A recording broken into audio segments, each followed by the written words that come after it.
is in 4-part, Part 1, Part 2, Part 3, and Part 4. Now look at Part 1. A student wants to register for a conference.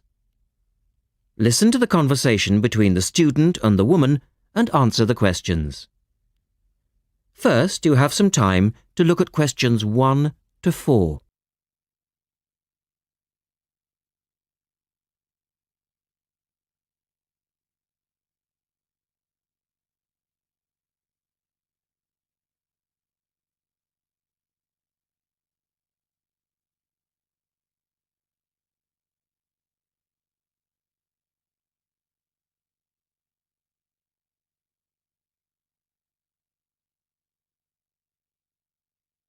Look at the registration form. Listen carefully and answer questions 1 to 4. Good morning. Good morning. Can I help you? Yes. Is this where we register for the Beyond 2000 conference? Yes. What's your name and I'll get your conference bag. Well, I haven't actually registered yet.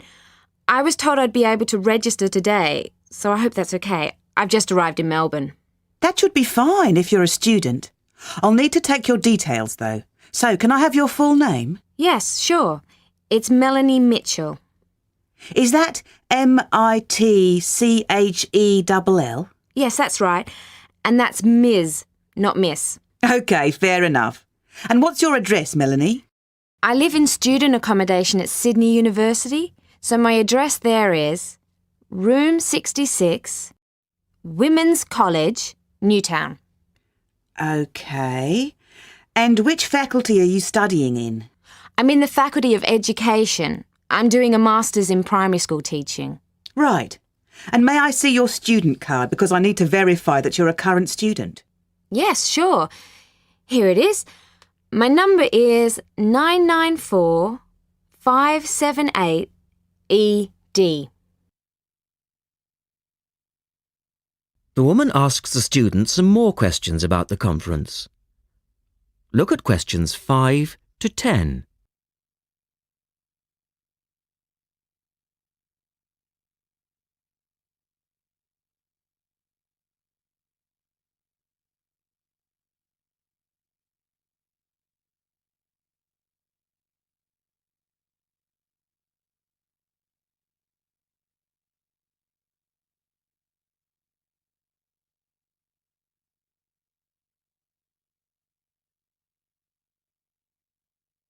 Now listen to their conversation and answer questions 5 to 10.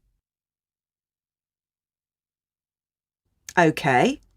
Now, do you want to attend all 3 days? The conference runs from Thursday to Saturday. Yes, I think so, if I can afford it. What does it cost? Well, you're eligible for a student discount, which makes it $15 for a day registration or $40 for the 3 days, though it is possible to register for half a day only. I'll register for all 3 days, please. Good. Now, will you be requiring accommodation while you're here in Melbourne? Yes, I suppose I will. What's available? Well, we have several levels of accommodation. You can share a room with another student for $25 a night. Or you can have your own room but share the bathroom. I believe it's just down the corridor. That's $45. Right. Or you can have a single room with your own bathroom. I don't mind sharing a room. On second thoughts, yes, I do. I'll have my own room, but I'll share the bathroom. Right. Now, the conference fee does not include meals, though you do get tea and coffee in the breaks. Shall I put you down for lunch? That's an extra $10 a day. And there's the conference dinner on Friday night, which is $25. Oh, and what about breakfast? Hang on a minute. It's all starting to sound rather expensive. I'll have the lunch, but not the dinner or breakfast, if that's okay. Perfectly okay. Now, a couple of other things. There are a number of special interest groups organised. They're known as SIGs, and you're asked to nominate your preference. They'll take place on the Friday afternoon and Saturday morning, but they're filling up quickly, which is why you need to nominate now. Right. What are the SIGs? Well, there are 6 altogether. Let's see. On Friday, you have a choice between computers in education or teaching reading skills. Or a session on catering for the gifted child. Oh, they all sound interesting. But technology in the classroom is really my area of interest, rather than reading. So I'll go for that. I can probably read up on the gifted child topic myself. Right. And then the Saturday options are a session on cultural differences, or there's music in the primary curriculum, or you could go to the one on gender issues in the classroom. Wow! Can I go to them all? They all sound fascinating. Afraid not. Well, I'm really interested in how boys and girls behave differently, even when they are very young, so I'd better opt for the third session, even though the cultural differences sig is probably really interesting too. Right. And the music option would be interesting. And how would you like to pay? We accept most credit cards or bank cheques, but not personal cheques, I'm afraid. Been caught out too often before. And cash, of course. We never say no to cash. I'll have to put it on my card because I don't have enough cash on me right now. That's fine. Enjoy your time here with us in Melbourne.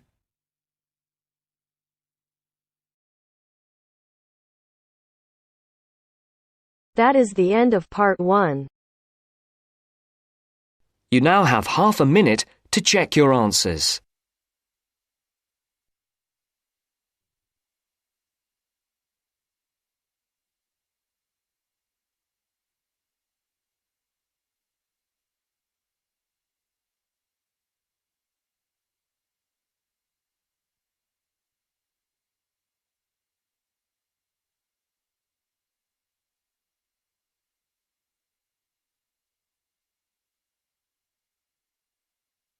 Now turns to part 2. Part 2. You will hear a lecture on deep sea exploration. First, look at questions 11 to 14.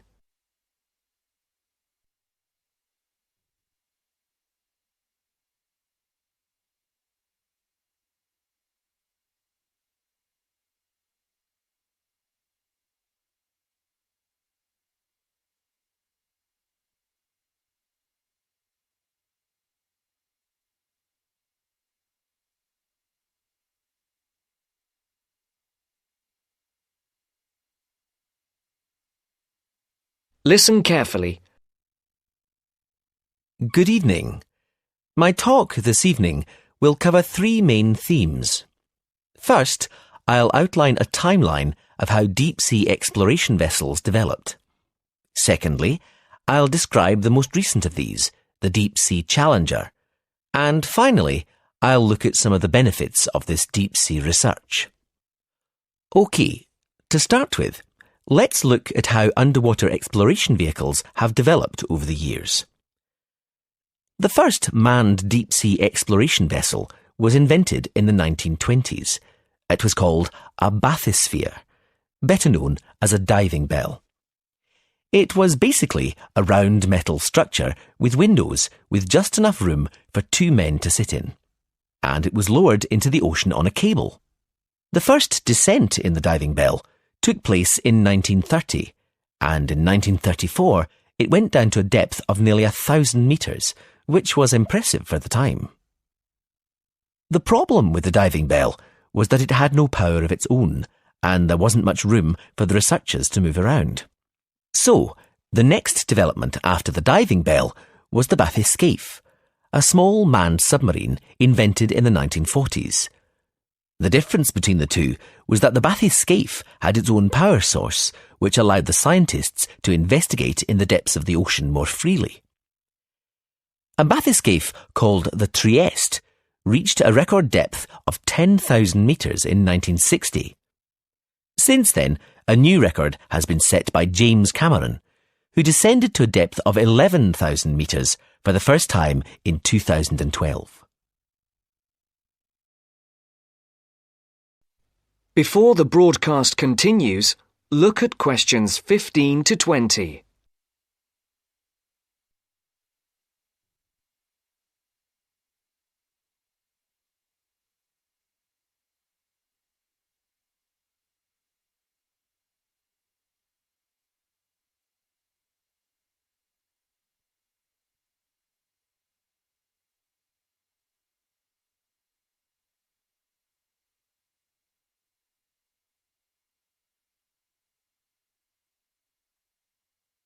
You will now listen to the second part of the talk. So let's move on now to look at the submarine that took James Cameron so far down into the ocean. If you look at the drawing of the Challenger, you can see the pilot's chamber at the very bottom of the submarine. It's a very small section where the pilot sits and controls the sub and all the equipment on it. Now let's have a look at how the submarine is powered. Going up from the pilot's chamber, in the middle of the sub, on the right-hand side of the drawing, you can see a whole section covered in batteries. They provide the power source that takes the sub all the way to the bottom of the ocean and back up to the surface again. Next to that, there's another important part of the sub. You probably realise that there's no light at the bottom of the ocean, so the sub needs to take its own. If you look at the back of the sub, in the middle, just next to the batteries, you can see the panel of lights. They provide the light for filming and taking samples from the seabed. And one more part of the sub, which is important for navigation and to stop it spinning out of control, is the large fin at the back. You can see it at the back of the sub at the top of the drawing. OK, to conclude my talk, I'm going to ask a couple of questions. First, what is the purpose of this deep-sea exploration? And second, is it worth the expense? I think one of the justifications for spending so much money on this kind of research is that it allows scientists to understand more about the surface of the Earth. For example, how it was formed and how it behaves. This could have important consequences for predicting earthquakes and saving lives through early warning systems. Another reason this type of research is considered valuable is that by exploring unknown parts of the ocean, we increase our knowledge of the availability of minerals for industry. And obviously, this could lead to huge commercial advantages. So, the answer is yes. In the long run, this kind of exploration can benefit both the ordinary population and industry. That is the end of part 2. You now have half a minute to check your answers.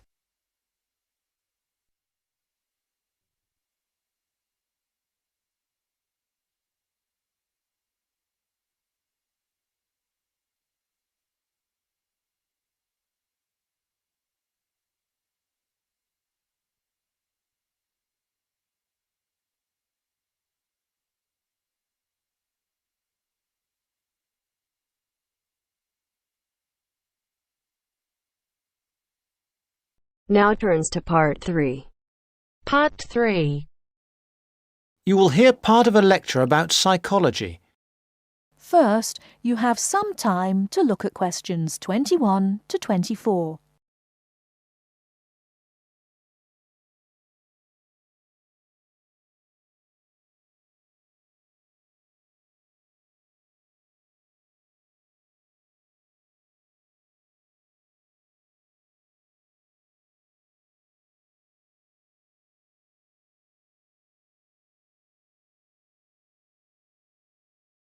Now, listen carefully and answer questions 21 to 24.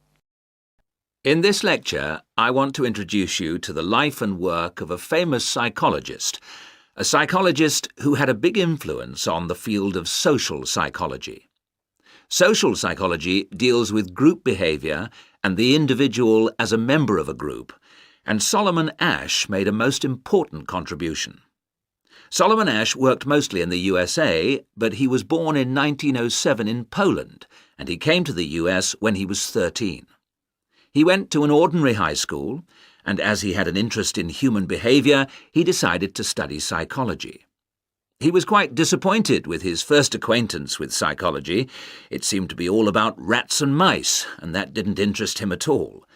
However, he persevered and eventually became a professor of psychology. Now, the experiment which made his name is called the line judgment task. Participants were asked to compare some simple lines. More precisely, they were given a card with 3 lines, then were asked to compare another single line and say whether it was longer or shorter than the lines on the card. What a participant didn't know was that in reality, all the other participants were effectively actors. That is, they were instructed to give a wrong judgment, and the purpose of the experiment was to see how the single subject would react.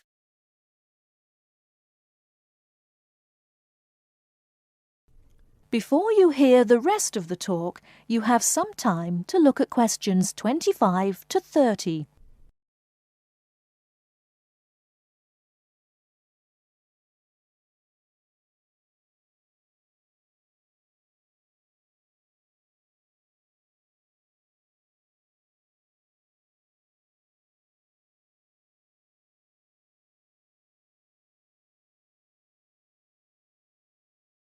Now listen and answer questions 25 to 30.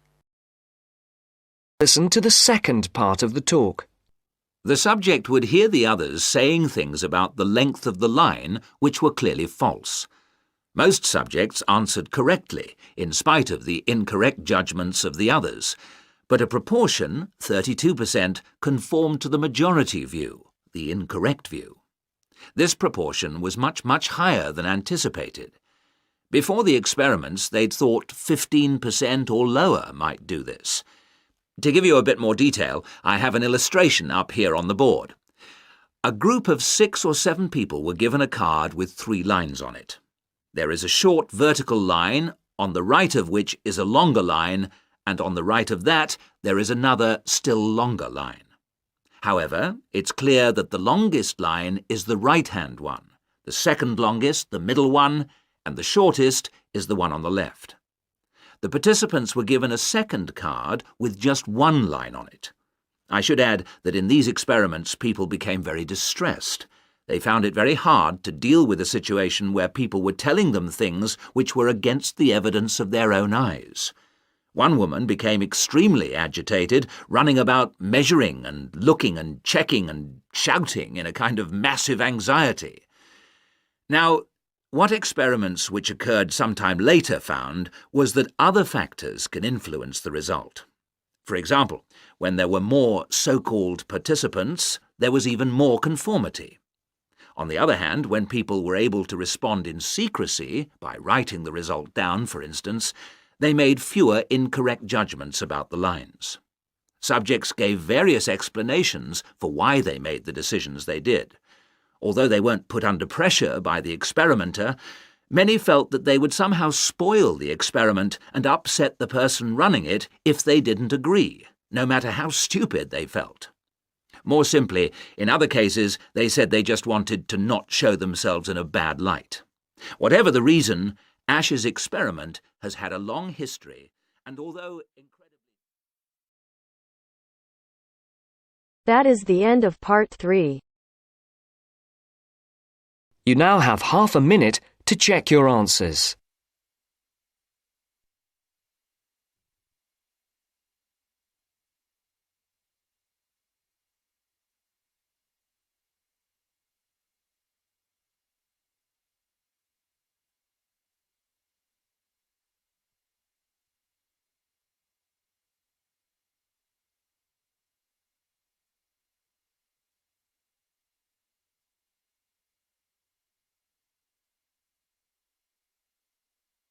Now turns to part 4.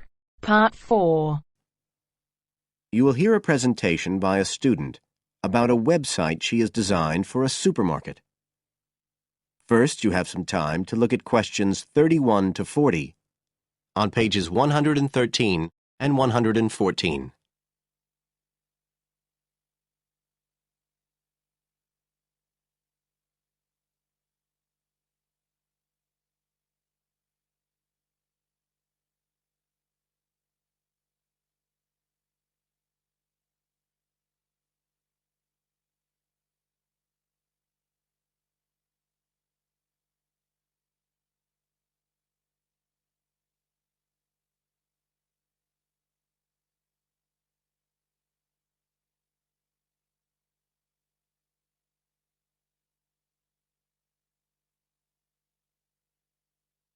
Now listen carefully and answer questions 31 to 40. For my website design project, I decided to approach super-safe supermarkets because I have an evening job at the supermarket, so I already have a slight insight into their organisational goals and workings. The field research for my project was in 2 stages.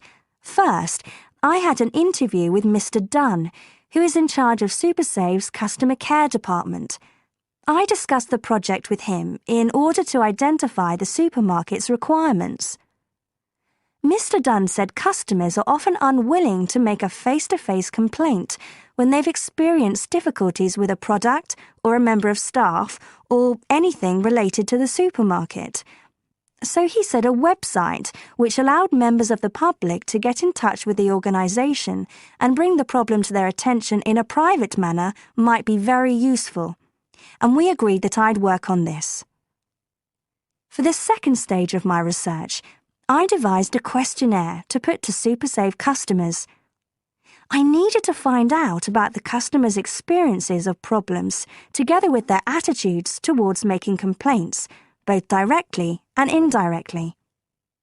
I used a mixture of closed questions, such as, have you ever experienced a problem at any SuperSave store? And open questions, such as, what would you find helpful about a customer complaint website? I decided to do interviews rather than rely on distribution of the questionnaire, as I felt this was likely to lead to a higher take-up rate. I visited 4 SuperSave stores, 2 in the city centre and 2 in the outskirts, and altogether I interviewed 101 respondents. Then finally, I analysed the results. I found the results of the questionnaires to be very informative. I found that out of the total number of customers investigated, 64% had at some stage encountered a problem in a SuperSave store. Out of these people, the vast majority said that they hadn't reported the problem to any member of staff. They just kept it to themselves. The next thing I tried to find out was why they hadn't complained.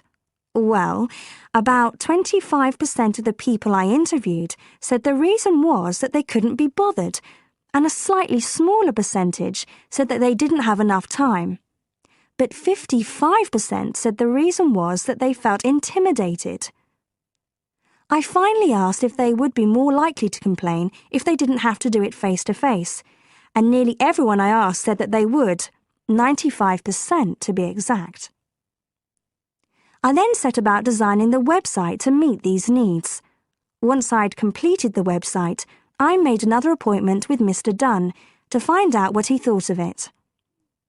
Mr. Dunn said he felt that the pages would benefit his organisation by giving customers a new way of expressing their complaints and by making it easier to collect complaints, identify specific places where service and customer care were not as good as they should be, and act upon them accordingly.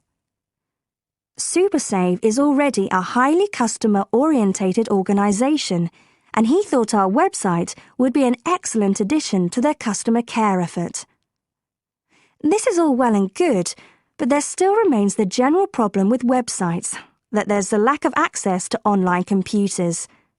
Surprisingly, in my survey, I found that 88% of those interviewed had access to the internet, which I felt was quite high. But this access wasn't always direct. For some people, it was through their children and grandchildren and neighbours and so on, rather than being readily available in their own homes. This could prove to be a major drawback to the site, but it is still better to have it now to get the edge over competitors, however slight, and in the very near future, it is expected that almost everyone will have direct access to the internet. Another thing to consider is that at the moment I can only base our conclusions on data gathered from a tiny fraction of the supermarket's customer base. In order to get a better idea of how the site is doing and to see how well I have met my objectives, the site will need to have been up and running for at least a few months. After this time, it'll be possible to see whether or not people are actually using the site and if it's helping to make improvements to their customer service. It would also be interesting to study the effect of the site on staff at the supermarket. Morale could be dented as more complaints come in. Staff may feel they are being unfairly criticised and that there is no need for another way for customers to complain. But also, the site could boost morale by making staff come together to overcome the constructive criticism, and they may gain more job satisfaction by knowing that they are making a difference to the customer.